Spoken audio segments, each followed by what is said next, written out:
Radhe Radhe guys, स्वागत है आप सबका मेरे YouTube चैनल जिसका नाम है श्री जी। आज का जो हमारा टॉपिक है वो है सूत्र स्थान का टॉपिक है तस्या शित्यम अध्याय 6। ठीक है, तस्या शित्यम अध्याय में हम बात करेंगे ऋतुचर्या की। कितने प्रकार की ऋतुचर्या होती है उनका तस्या शित्यम अध्याय में हम बात करेंगे कि कितनी ऋतुएं होती हैं, विसर्ग काल और आदान काल क्या होता है।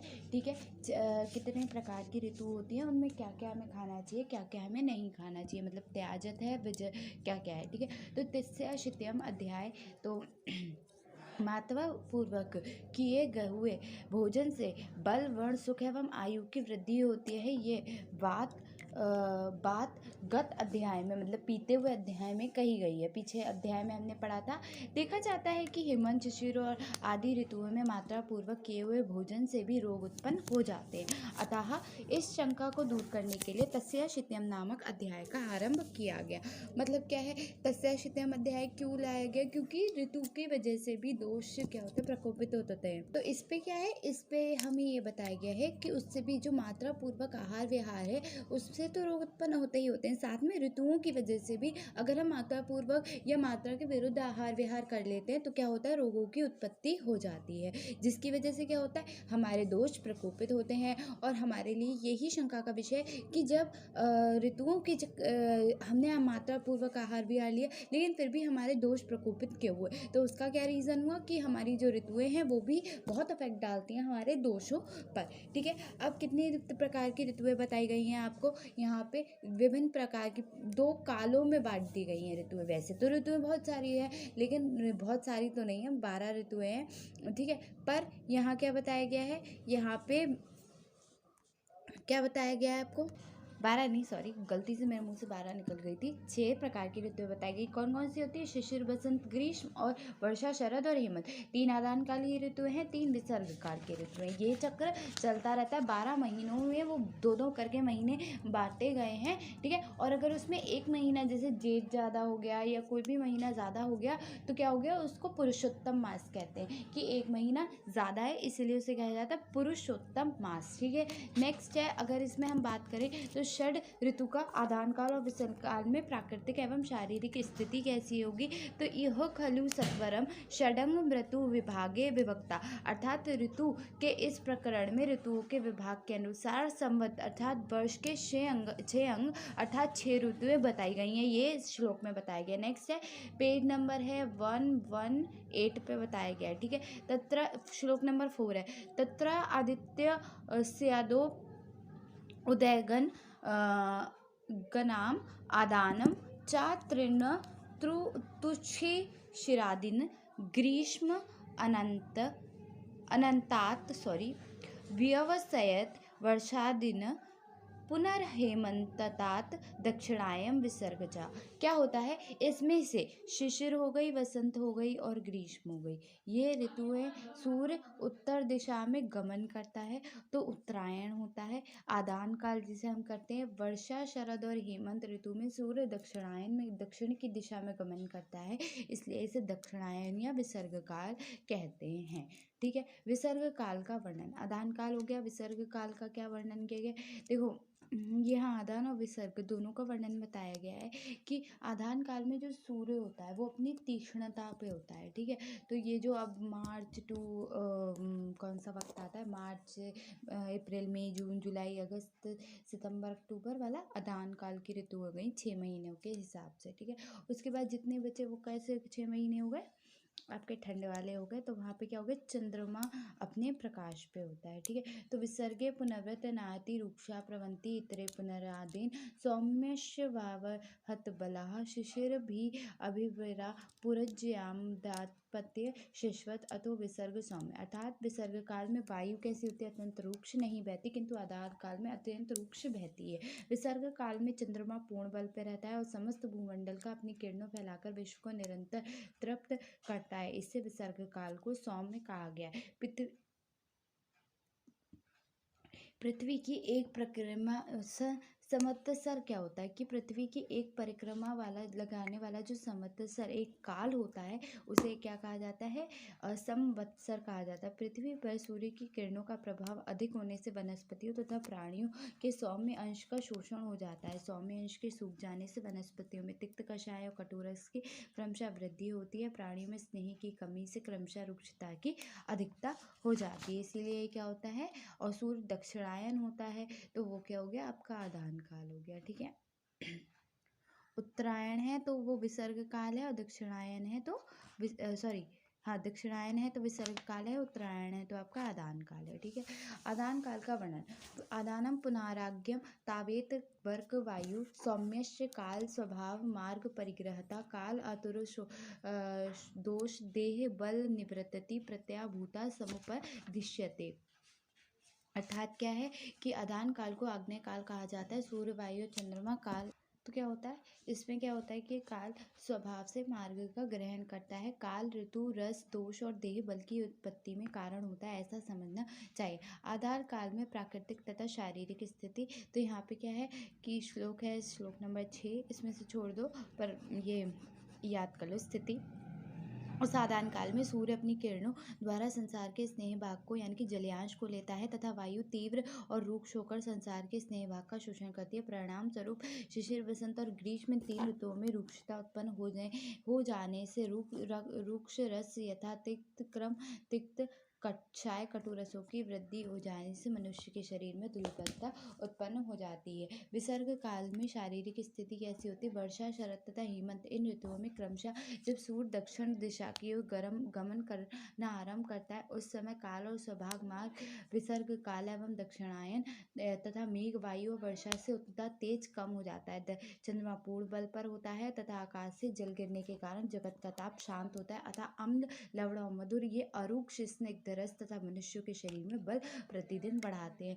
आदान काल और विसर्ग काल में डिफरेंस क्या है? आदान काल में लो न्यूट्रिशन होता है और अब्जॉर्प्शन होता है, जबकि विसर्ग काल में क्या होता है? पीरियड ऑफ न्यूट्रिशन और लिबरेशन। ठीक है। यहाँ पे और क्या बताया गया है कि शिशिर, वसंत और ग्रीष्म ऋतुएं होती हैं आदान काल में। विसर्ग काल में बताया शरद, वर्षा और हेमंत ऋतुएं होती हैं। ठीक है।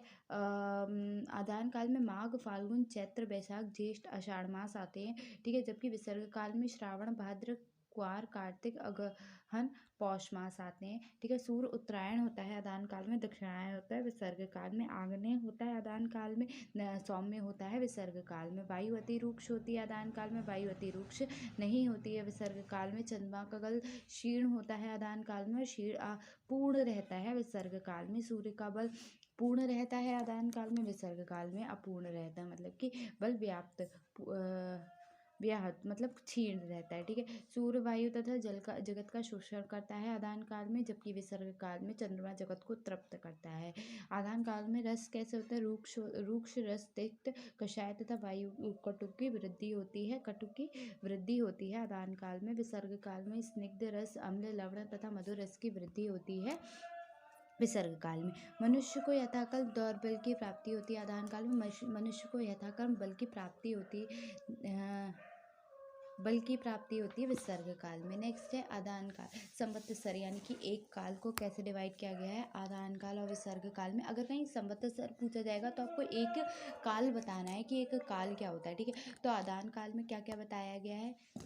संवत्सर होता है एक काल, यानी कि 2 काल में डिवाइड होता है, आदान काल और विसर्ग काल। आदान काल में 3 ऋतु आती हैं, शिशिर, वसंत, ग्रीष्म, वर्षा। विसर्ग काल में भी 3 ऋतु आती हैं, वर्षा, शरद और हेमंत। इसमें शिशिर को माघ, फाल्गुन आदि बल होता है। ठीक है। उसके बाद बसंत में कैसा होगा? चैत्र और बैसाख 2 महीनों में बांटा गया है, इसमें क्या होता है? मध्य। ग्रीष्म कैसे होते हैं? ज्येष्ठ और आषाढ़। ठीक है। उसके बाद विसर्ग में वर्षा में क्या क्या आती है? श्रावण और भाद्र आते हैं। शरद में अश्विन और कार्तिक आते हैं, और हेमंत में मार्गशीर्ष और पौष आते हैं। ठीक है। वहीं क्या होता है कि माघ, फाल्गुन में आदि बल होता है, मध्य होता है आपका वसंत में, ग्रीष्म में दौर्बल्य होता है, वर्षा में आदि बल होता है, शरद में मध्य होता है, और हेमंत में दौर्बल्य होता है। यानी कि शिशिर और हेमंत में कैसा होगा? आपका श्रेष्ठ बल होगा। मध्य में यानी कि बसंत और शरद में मध्य बल होगा। ग्रीष्म और वर्षा में दौर्बल्य होगा। ठीक है। फिर क्या है? रेजिमेन ऑफ 6 षड ऋतुचर्या का पालन कैसे करोगे? तो षड ऋतु कौन सी हुई? हेमंत हो गई, शिशिर शिशिर हो गई, वर्षा, बसंत, ग्रीष्म और शरद। ठीक है, उसके बाद षड ऋतुचर्या। तो शीत ऋतु में, हेमंत ऋतु में जठराग्नि के होने में हेतु क्या होता है? तो श्लोक नंबर 9 देखो, शीते शीता अनिल स्पर्श संगरुदे बलिनाम बलि पक्ता भवती हेमंते मात्रा द्रव्य गुरु क्षम। अर्थात हेमंत गुरु में शीतल अधिकता रहती है, अतः शीतल वायु के स्पर्श से अभ्यंतर अग्नि के रुक जाने से कारण स्वस्थ पुरुषों के शरीर में जठराग्नि बलवान होकर मात्रा और द्रव्य में गुरु आहार को पचाने में समर्थ होती है। हेमंत ऋतु में वातावरण शीतल होने से शरीर में ऊष्मा बाहर ना निकलकर भीतर चली जाती है और जठराग्नि क्या कर देती है? प्रबल कर देती है। ठीक है, फिर है वायु का प्रकोप। शीत यानी कि हेमंत ऋतु में वायु का प्रकोप क्या होगा? अग्नि के प्रबल होने पर जब उसके बल के अनुसार गुरु आहार नहीं मिलता, तब अग्नि शरीर में उत्पन्न प्रथम धातु को जला देती है, फिर क्या? वायु को कुपित कर देती है। नेक्स्ट है, हेमंत ऋतु में कैसे कैसे आहार खाओगे? तो क्या क्या खाना चाहिए आपको?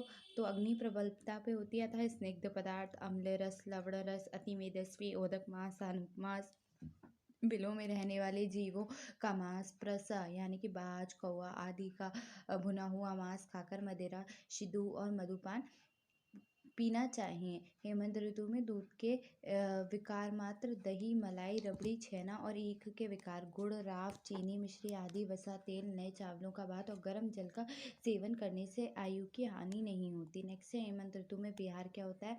तो अभ्यंगो मूर्तिरम तेलम जैतान कमात भजिएत ग्रहम च उष्णम गर्भगृह तथा। श्लोक नंबर 14 है कि तेल का अभ्यंग, मर्दन, उत्सादन, उपटन, सिर पर तेल लगाना, जैंताक सेद का सेवन, धूप सेवन, उष्ण भूमिगृह तहखाने तथा उष्ण गर्भगृह घर घेरे वाले घर में रहना, वाहन, शयन और आसन में कपड़े के पर्दे और आदि से ढक्कन रखना तथा इन पर प्रवार, अजिन, कौपई यानी कि रुई से बने भारी वस्त्र, सुक्कारी, रोम वाले चर्म, रेशमी वस्त्र, प्रवेणी अर्थात सूट, जूट और पट्टू से बने वस्त्र तथा कंथा, कतकरी या ऊनी रंग बिरंगे कंबल आदि बिठाकर बैठना, शरीर पर भारी और गर्म वस्त्र धारण करना, घिसे हुए अगर का शरीर पर गाढ़ा लेप करना, विशाल स्तनों पर अगर इसे पुते हुए अंगों वाली स्वस्थ मदांता नारी का आलिंगन करके सोना तथा यथेष्ट मैथुन करना, ये सब शीत ऋतु में यथाकर विहार होते हैं। ठीक है, नेक्स्ट है, हेमंत ऋतु में वज्रीय आहार क्या होते हैं? लघु आहार नहीं लेना चाहिए, वातवर्धक आहार विहार नहीं करना चाहिए, प्रवात यानी कि तीव्र वायु, थोड़ा नपातुला भोजन और जल में घुले सत्तू का सेवन नहीं करना चाहिए। ठीक है, ये त्याजित आहार है, मतलब वर्जनीय, नहीं करना चाहिए। ठीक है, यहाँ पे लिखा है सत्तू का सेवन करना चाहिए, यहाँ पे ये नहीं करना चाहिए क्योंकि ये कैसे है? वर्जनीय आहार है। वर्जनीय का मतलब होता है रुके, जिन्हें हमें नहीं खाना चाहिए। अब बात करते हैं शिशिर ऋतुचर्या की। तो शिशिर ऋतुचर्या में क्या होगा? हेमंत शिशिरो तुल्य शिशिरे अल्प विशेषण रोक्षम आदानम शीतम मेघ मारुतम वर्ष जन्म। अर्थात श्लोक नंबर 19 है, 20 भी है। तस्मात् देवम अंतिकम सर्वाः शिशिरे विदिश्यते निवात मुछड़म त्वत् शिशिरे ग्रह माक आश्रते। अर्थात हेमंत और शिशिर दोनों ऋतुएं यद्यपि एक समान होती है, किंतु शिशिर की थोड़ी विशेषता होती है। अदान काल होने से शिशिर ऋतु में रुक्षता आ जाती है तथा मेघ, वायु, वर्षा के कारण विशेष शीत पड़ने लगती है। अतः शिशिर ऋतु में भी हेमंत की तरह विधियों का पालन करना चाहिए। विशेष रूप से निवात तथा मतलब तीव्र वायुरत तथा उष्ण ग्रह में निवास करना चाहिए। कटु तिक्त कषायाणी वातानानी लघुनी चा वर्जदेत पानानी शिशिरे शीतंग चा। मतलब वर्ज्य आहार है, कटु तिक्त कषाय रस का नहीं करना चाहिए, वातवर्धक हल्के यानी कि लघु और शीतल अन्नपान का त्याग कर देना चाहिए। नेक्स्ट है वसंत ऋतुचर्या। वसंत ऋतुचर्या में श्लोक नंबर 22 पेज नंबर 124 पे ही ये शिशिर और बसंत दोनों एक ही पेज पे दे रखी है। तो बसंते निश्चित श्लेष्मा दिन क्रभभीरितः काया अग्निम बाधते रोगास्ततं प्रकुरुते बहुनम तस्माद्वसन्ते कर्मणानि वमन आदिनम कर्यात्। अर्थात हेमंत ऋतु में संचित हुए कफ बसंत ऋतु में सूर्य की किरणों से द्रवीभूत होकर जठराग्नि को मंद कर देता है, अतः अनेक प्रकार के रोग उत्पन्न करता है। उस संचित कफ को दूर करने के लिए बसंत ऋतु में वमन आदि पंचकर्म कराने चाहिए। गुर्व अम्ल स्निग्ध मधुरम दिवा स्वप्न चावर्जियत। अर्थात त्याजित आहार में है गुरु, अम्ल, स्निग्ध, मधुर, दिवा स्वप्न नहीं करना चाहिए, मतलब दिन में सोना नहीं चाहिए। बसंत ऋतु में सेवनीय आहार है, तो श्लोक नंबर 24 है, व्यायामो उद्वर्तम धूमम कवलग्रहम अंजनम सुखा अम्बु शौच विधिम शीलीय उत्कुसुमाग्ने चंदन आदगुरु दिग्धारणको यवो भोजनम शारंभम शाश्मेण मासम लावक पिंजलम। अर्थात व्यायाम, उपटन, धूम्र, कबलगृह, अंजन तथा मलमूत्र का त्याग करने के बाद गुनगुने जल का प्रयोग, मिले हुए चंदन और अगर का शीत शरीर पर लेप, जौ, गेहूं, शरब, खरगोश, काला हिरण, लावा, बटेर और सफेद तितर के मांस का भोजन, निर्गत, सिद्धू और मालवे का पान तथा स्त्रियों के उपवन के यौवन का अनुभव करना चाहिए। ठीक है, नेक्स्ट है ग्रीष्म ऋतुचर्या। ग्रीष्म ऋतुचर्या पेज नंबर 125, श्लोक नंबर 27 एंड 28। मयूर खैर्जगतः स्नेह ग्रीष्म पैपीयते रवि स्वादु शीतम द्रव्य स्निग्ध अन्नपानम तदा हितम शीतम सशक्रम मध्यम जांगम मृगपक्षिणः घृतम पैप सशाल्य अन्नम भजनम ग्रीष्मे न सीदत। अर्थात ग्रीष्म ऋतु में सैद्धांतिक आधार क्या है? ग्रीष्म ऋतु में सूर्य अपनी किरणों द्वारा संसार के स्नेह को सोख लेते हैं, अतः इस काल में मधुर रस तथा शीतवीर वाले द्रव्य तथा स्निग्ध अनपान, चीनी के साथ शीतल मंत्र, घी, सत्तू एवं शीतल जल का नाती सांद्र मिश्रण, जंगम पशु पक्षियों के मांस का रस, घी, दूध, चावल, इनका सेवन करने से स्वाभाविक बल का नाश नहीं हो पाता। सत्तू को शीतल जल में घृत मिलाकर इस प्रकार घोलें कि ना तो अधिक पतला हो ना ही अधिक गाढ़ा हो, इसे ही मंत्र कहते हैं। ठीक है, ग्रीष्म ऋतु में वर्ज्य आहार विहार क्या होते हैं? मध्य अल्पम ना वाम पेय अथवा सुबह कदकम लवण अम्ल कटुग्नि व्यायाम चात्र वर्जित। अर्थात ग्रीष्म ऋतु में मदिरा का सेवन अल्प मात्रा में करना चाहिए अथवा नहीं पीना चाहिए या अधिक जल मिलाकर पीना चाहिए। लवण अम्ल तथा कटु और उष्ण वीर द्रव्यों का सेवन तथा व्यायाम नहीं करना चाहिए। ग्रीष्म ऋतु में आहार विहार। ग्रीष्म ऋतु में दिन के समय शीतल कमरे में तथा रात्रि में समय चांदनी के शीतल एवं हवादार छत पर शरीर में चंदन का लेप लगाकर सोना चाहिए। मोती मणि आदि से देह अलंकृत करके चंदन मिले जल के ठंडे किए हुए पंखों की हवा और कोमल हाथों का स्पर्श प्राप्त करके आसन पर बैठना चाहिए तथा शीतल उद्यान, शीतल जल और शीतल पुष्पों का सेवन करना चाहिए, किंतु मैथुन से बचे रहना चाहिए। नेक्स्ट है वर्षा ऋतु।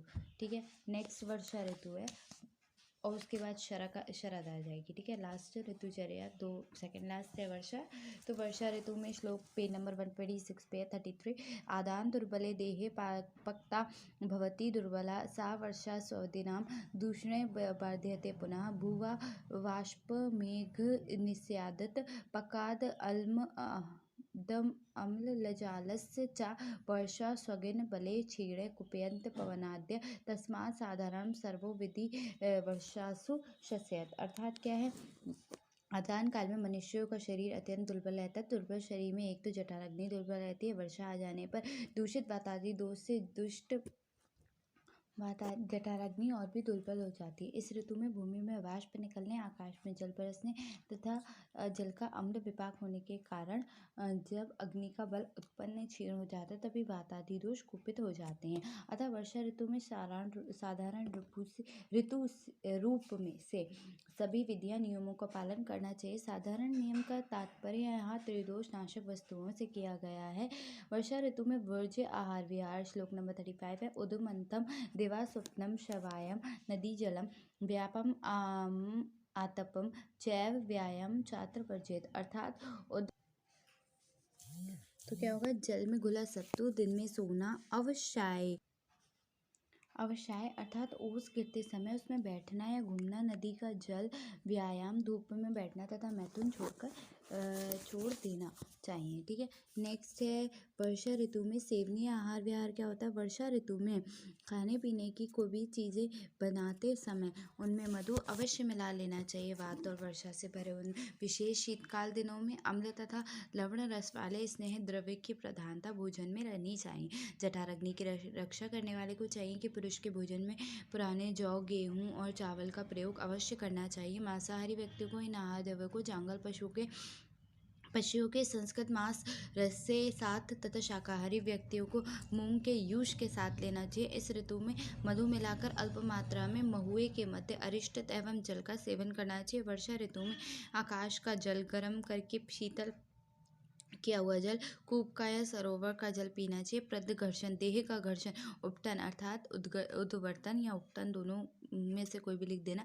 स्नान, गंध अर्थात चंदन आदि सुगंधित द्रव्यों का प्रयोग, सुगंधित पुष्प मालाएं को धारण करना हितकर होता है। हल्के और पवित्र वस्त्र धारण करना चाहिए और क्लेद रहित सूखे स्थान पर रहना चाहिए। ठीक है, नेक्स्ट है शरद ऋतुचर्या। तो वर्षा शीतोचितांगनाम सह सर्वकर रश्मि भी तप्ता नाम चिंतमम पित्तम प्राह शद्री कुपियते। अर्थात वर्षा ऋतु में जिनको शीत साथ में होता रहता है, ऐसे लोगों के अंग सहसा सूर्य की किरणों के तप्त होकर जाते हैं। फलतः वर्षा ऋतु में संचित हुए पित्त शरद ऋतु में प्रकोपित हो जाते हैं। शरद ऋतु में सेवनीय आहार में अच्छी भूख लगने पर रस में मधुर, गुण में लघु, वीर में शीत। अच्छा श्लोक देखो, 42 श्लोक है पेज नंबर 127 पे कि तंत्र आनन पानम मधुरम लघु शीतम सतिक्तम पित्त प्रशमन सेव्य मात्र सुप्रवाक शीते। अर्थात अच्छी भूख लगने पर रस में मधुर, गुण में लघु, शीर में शीत, कुछ तिक्त रस युक्त एवं पित्त को शांत करने वाले अन्नपान का मात्रा पूर्वक सेवन करना चाहिए। धनात्य अर्थात धन, मेघनाश अर्थात शरद में मांसाहारी को लावा, बटेर, कपिलक, एंड उरब, शरभ और खरगोश का मांस खाना चाहिए। सामान्यतः सभी को चावल, जौ और गेहूं का सेवन करना चाहिए और कुष्ठ आदि अधिकारियों में बताए हुए तिक्त घृत का पान, विरेचन और रक्त मोक्षण क्रिया करनी चाहिए। नेक्स्ट है आपका शरद ऋतु में तेयाजत आहार व्याय। तो शरद ऋतु में धूप का सेवन, बसा, चैव, तेल, ओस, औदक मांस, अनूप मांस का क्षार, दही का सेवन और दिन का शयन एवं पूर्वी वायु का सेवन नहीं करना चाहिए। ठीक है, नेक्स्ट है हंसोदक का विवरण, श्लोक नंबर 46 47 इंपॉर्टेंट। दिवा सूर्याक्षुक्त संततम निशि चंद्राशु शीतलम कलालेन पक्वम निर्दोष मग तस्य येनाभिषिक्तकृतं हंसोदकमिति ख्यातम शारदम विमलम शुचि स्नान पानावगाहेषु सश्यत तद्यथा अमृतम। दिन में सूर्य की किरणों से गर्म, रात्रि में चंद्रमा की किरणों से शीतल, काल स्वभाव से पके हुए अतः निर्दोष और गर्भस्थ तारे के उदय होने के प्रभाव से विष रहित हुआ जल हंसोदक कहा जाता है। यह हंसोदक शरद ऋतु में विमल और पवित्र तथा स्नान पान और अग्वाहन कार्यों में अमृत के समान फल देने वाला होता है। हंसोदक क्या है कि जो शरद ऋतु में जो सूर्य की किरणों से तप्त हुआ जल है और कैसे फिर उसको चंद्रमा की शीतलता प्रोवाइड करते हैं, तो वो कैसा बहुत अच्छा होता है, फायदेमंद होता है। श्लोक नंबर 48 है, शरादीनाम चामालयत वसासिम विमलम चा शरद काले प्रशस्यते प्रदोषम चैन्द्रमश्यत। अर्थात इस ऋतु में अनुकूल विहार के उत्पन्न फूलों की माला, स्वच्छ वस्त्र और प्रदोष काल में चंद्रमा की किरणों को सेवन हितकर बताया है। तो यहाँ पर आपका मात्रा शितीय अध्याय पूरा हो गया।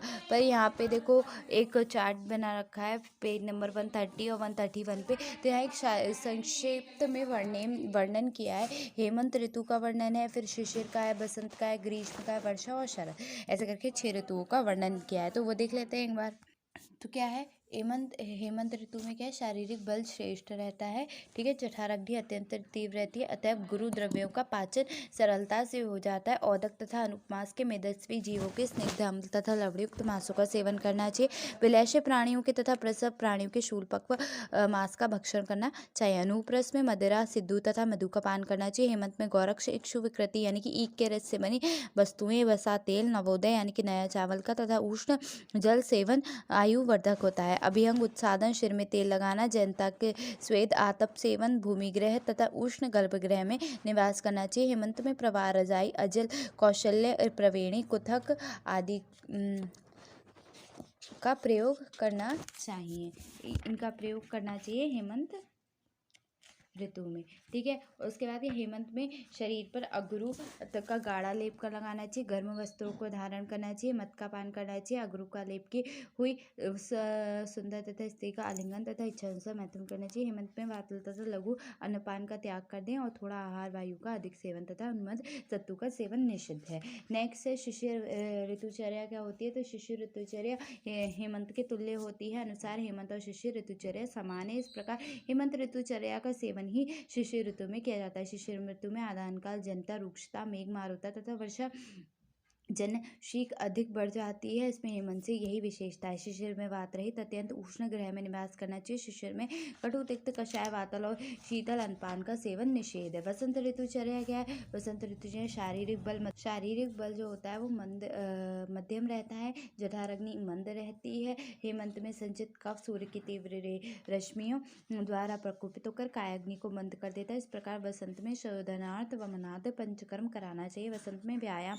उपटन, धूम्रपान, कबल ग्रह, अंजन तथा शुक्र जल से स्नान आदि करना चाहिए। शरीर पर चंदन आदि अगुरु आदि का लेप करें। यव तथा गौधूम का भोजन करें। शरब, शशक, एड़, लाव तथा कंपिलेजन के मांस का सेवन करें। वसंत में माध्यक तथा सिंधु का पान करें। शारीरिक ग्रीष्म में क्या होता है? शारीरिक बल दुर्बल होता है। नहीं, बसंत में माध्यक तथा सिंधु का पान करें। और भी है, इससे हो गए यौवन का अनुभव करें। बसंत में वनों के यौवन का सेवन करें। बसंत में गुरु, अम्ल, स्निग्ध, मधुर अनपान तथा दिवा स्वप्न निषेध है। ग्रीष्म में क्या? शारीरिक बल दुर्बल होता है। ठीक है। उसके बाद ग्रीष्म में सूर्य अपनी तीव्र किरणों के जगत का स्नेह को खींच लेता है, मतलब उनकी रुक्षता को खींचता है। तीव्र रुक्षता रहती है। ग्रीष्म में स्वादु, मधुर, शीतल द्रव तथा अन्नपान हितकर होता है। ग्रीष्म में शकरायुक्त शीतल मंद का सेवन करना चाहिए। जंगम पशु पक्षियों का मांस का सेवन करना चाहिए। घृत तथा भूत्य युक्त छाली चावल का सेवन करना चाहिए। मद्यपान न करें अथवा अल्प मात्रा में अधिक को जल से मिलाकर पिए। दिन में शीतल ग्रह में सोए। रात्रि में शरीर पर चंदन का लेप करके खुले हवादार शीतल छत पर शयन करना चाहिए। ठीक है। उसके बाद है पुष्प चंदोदक से शीतल पंखे की वायु तथा चंदोदक से शीतल हाथों का स्पर्श सेवन है। मुक्तामणि से सुसज्जित हो आसन पर बैठे। ग्रीष्म में अम्ल, लवण, कटु अनपान, व्यायाम तथा मैथुन निषेध है। वर्षा ऋतुचर्या में क्या? शारीरिक बल दुर्बल होता है। आदान काल में दुर्बल हुए। शरीर में जठराग्नि दुर्बल रहती है। वायु के कारण भी जठराग्नि अत्यंत दुर्बल होती है। वायु ऋतु में पृथ्वी से निकले हुए वाष्प से, मेघों के बरसने से, जल के अम्ल विपापो हो जाने से तथा अग्नि बल की क्षीण हो जाने से वातादि दोष को कुपित हो जाता है। वर्षा में त्रिदोष घन विधि तथा त्रिदोष घन अनपान हितकर होता है। वर्षा में वायु की शांति के लिए अम्ल, लवण, स्नेह का सेवन लाभकारी होता है। जठराग्नि संघर्षण हेतु यव का मांसरस, पुराने शाली का चावल सेवन यूज करें। मधु का सेवन अत्यंत हितकारी होता है। थोड़े मात्रा में माध्यक, अरिष्ट तथा गर्म एवं ठंडे हुआ महेंद्र, कूप जल तथा तालाब का जल पिएं। स्वच्छ हल्का वस्त्र पहने। प्रदर्शन, उद्वर्तन, उपकर्तन, गंध तथा माला का सेवन करें। वर्षा में उन्मत्त, दिवा स्वप्न, ओस में शयन, नदी की जल, व्यायाम, आतप तथा मैथुन वर्जनीय है। नेक्स्ट है शरद ऋतुचर्या। शरद ऋतुचर्या में क्या करें? शरद ऋतु में सूर्य की किरणों द्वारा प्रतप्त पित्त सहसा कुपित हो जाता है। शरद में मधुर, लघु, शीत, तिक्त तथा पित्तनाशक अनपान का मात्रा अनुसार हितकर है। शरद में यव, गौधूम तथा शाली चावल के साथ लावा, कंपिजलक, एड़, उमेदा, शराब तथा शशक के मांस का सेवन करना चाहिए। ठीक है। शरद में तिक्त द्रव्यों से सिद्ध किए हुए घृत का पान, विरेचन, रक्तमोचन तथा अताप सेवन करनी है। शरद में वसा, तेल, ओस, औदक और अनुपमास के प्राणियों का मांस, क्षार, दही, दिवा स्वप्न का प्रागवत वर्जनीय है। नेक्स्ट इसमें आता है, नेक्स्ट 7 में वर्णन है। यहाँ पे श्लोक दे रखा है। ओक 7 में इतकयोक मृत्यु 7 में यच्च ते चेष्टा आहार व्यपराश्यम उपशेते यदो चित्ते यादोक सात्म्यम तजुत्यते। अर्थात इस प्रकार चेष्टा, विहार और आहार के अनुसार ऋतु सात्म का उपदेश किया गया है। जो आहार और विहार उचित, मतलब निरंतर अभ्यास होने से अर्थात शरीर के लिए हितकर होते हैं, उसे ओक सात्म्य कहते हैं। मतलब ये है कि हम कोई भी अपथ्य आहार विहार खा रहे हैं, अगर उसका निरंतर सेवन करता रहेगा कोई व्यक्ति, तो वो प्रकृति के अनुकूल हो जाएगा और वो हमें शरीर के लिए अनुकूल हो जाएगा। इसीलिए इसे ओक सात्म कहा गया। ओक का मतलब होता है शरीर और सात्म का मतलब होता है अनुकूल। तो वो हमारे शरीर को नुकसान ना पहुंचाकर अब हानि नहीं पहुंचाएगा, और बल्कि वो हमारे प्रकृति के अकॉर्डिंग अपने आप को ढाल लेगा। साथ में वर्णन, साथ में को जानने के लिए विद्वान देश और रोगी के बल को विपरीत गुण द्वारा चेष्टा, विहार आदि को उन देशों के रोगी के लिए साथ में मानते हैं। तो यहाँ पे ये भी खत्म हो गया आपका मात्रा।